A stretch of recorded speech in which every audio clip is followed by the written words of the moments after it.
If I were to be detailed, the human rights situation in Balochistan, I would need to speak day and night, and still the story of human rights violation would not end.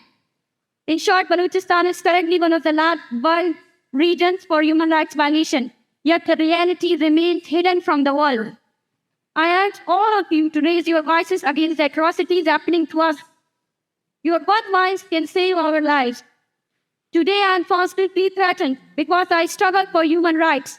Every activity of mine is watched. As a doctor, as a postgraduate in surgery. During the training in the hospital, I am followed and intimidated. Despite this, I will not give up my fight for human rights, nor will I be silenced by fear. I will continue to fight for a better life for my people. When we speak about missing persons, the state uses different tactics to undermine our past. Back in Balochistan, the media has bombarded us about questions that why people are being killed in Balochistan.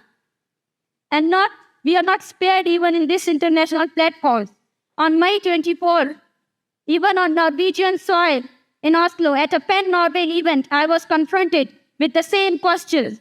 The state is backing a huge social media campaign against me, with my pictures being shared online. In one picture, a glass filled with juice is seen, and it is being propagated as wine.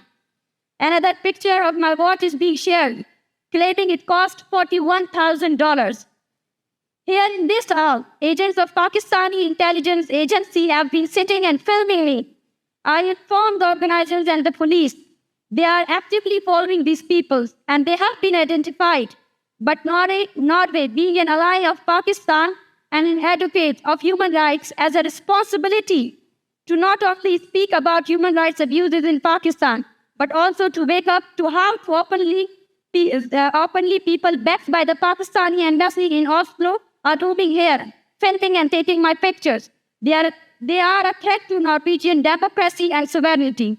No matter how much the state of Pakistan harasses me, propagates propaganda against me, and undermines my peaceful struggle, I will preserve. The more they will suppress me, the more I will resist. And I will continue my struggle until the last missing person is released, until all of my people back in Balochistan know they are all of the human rights. We want to live. We don't want to survive. And it may be difficult, and it's difficult for me also, because my family is very afraid when I return back to Pakistan, what they can do. Yes, they can do anything. They can kill me even there in Norway, as they have done to many of the descendants Baloch, human rights activists in exile. But they cannot silence this. I know, as well as there is a history of suppression, there is a history of resistance also. My place will be taken by my people who are enduring this pain. And I know that we have to believe in the human struggle, in the evolution of humanity. There is suppression, but there are so many good people, and we will resist every form of suppression. Thank you for listening to me. Thank you very much. Thank you.